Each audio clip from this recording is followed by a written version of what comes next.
Elements of the Pacific Fleet under the command of Admiral William H.P. Blandy neutralized major Jap positions on Angaur Island.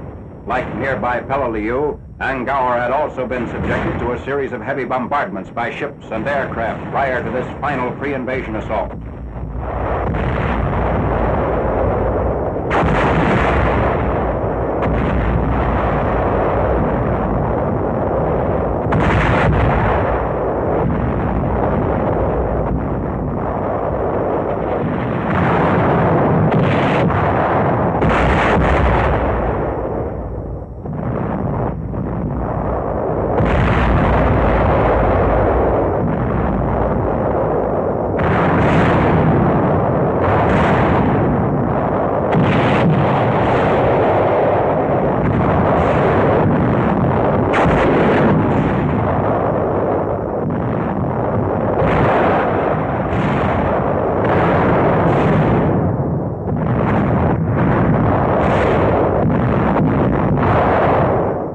D-Day at Angaur is 17th September, 2 days after the landings on Peleliu, 6 miles to the northeast. These thrusts against the southernmost of the Palau group are part of the long-range operations leading up to the Philippine invasion. Our landing craft encounter some enemy fire as they move toward the shore.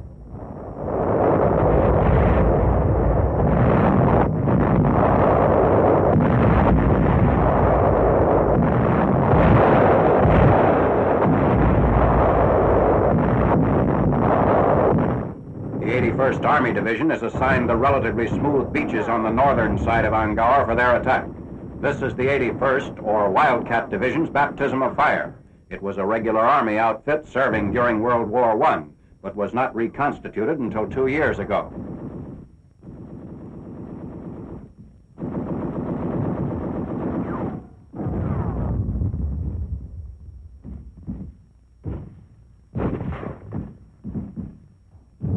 As the ferry out of the entrenched Japs begins, interpreters first ask for their surrender. At this point, the loudspeaker is directed toward a pillbox. The Japs again elect a suicidal stand, so a flamethrower crew moves in to take up the attack.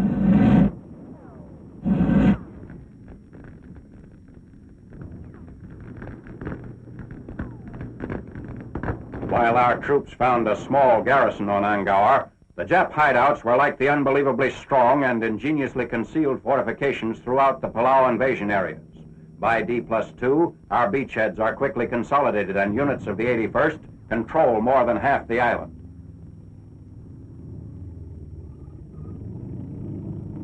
The commander of the Wildcat Division, Major General Paul J. Muller. He confers with his staff at the command post set up on Angaur. As the beachhead expands, more ammo is unloaded from LCVPs. Full possession of Angaur, which is about 3 square miles in area, will give the Allies a useful supply base as well as a potential air base. Also, the pier at the principal town of Saipan is capable of accommodating large cargo vessels. Advanced patrols push onward to flush out the Japs. Most of the Palau Islands are covered with woods, in many places almost jungle-like in denseness. The troops proceed with caution, alert against an enemy who waits in cleverly camouflaged fortifications.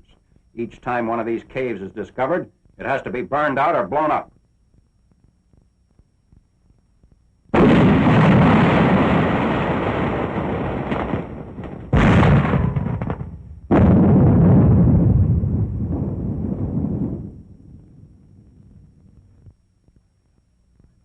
Climbing up to apply the flamethrower to another stubborn point of resistance.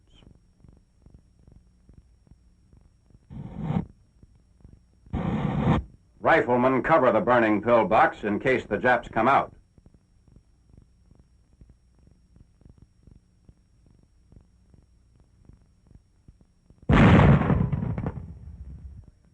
The battle in an area called Bloody Gulch. Our progress is stalled to some extent by knocked-out vehicles blocking the narrow roads. It's necessary to remove these obstructions before additional armor can advance.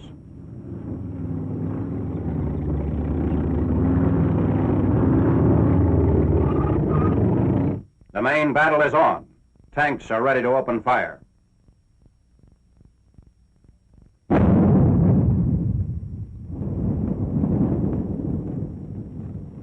Artillery support.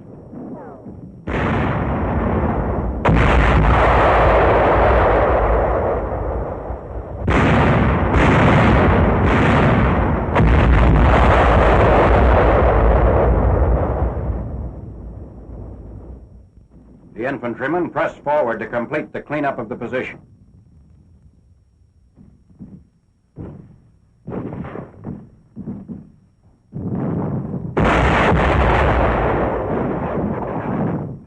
A wounded member of the 81st is rescued under fire. One soldier tosses him his canteen. The rescue goes on.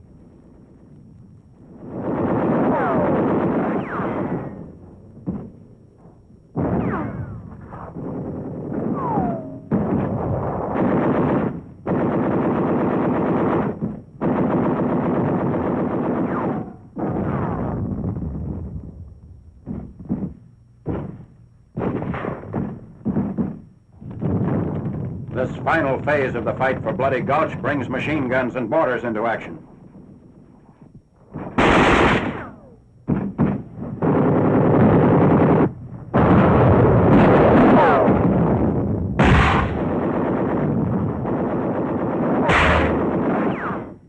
Very few Japanese prisoners are taken.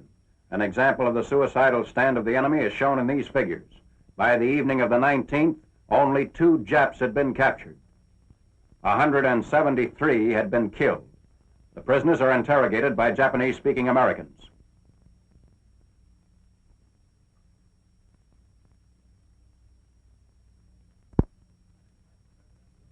An interpreter sends a final surrender message over the PA system.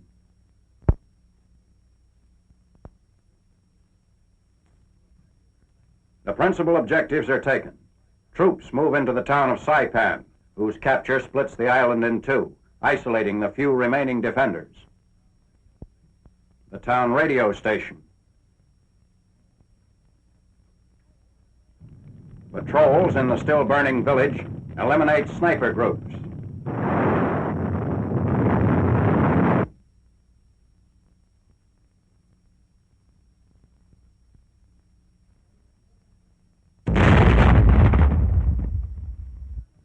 A locomotive of German manufacture used on a rail line at the phosphate factory, which is now in ruins. The high-grade phosphate deposits on Angaur are part of the vast treasures of the Pacific and Indies which the Allies have been cutting off from the Japanese.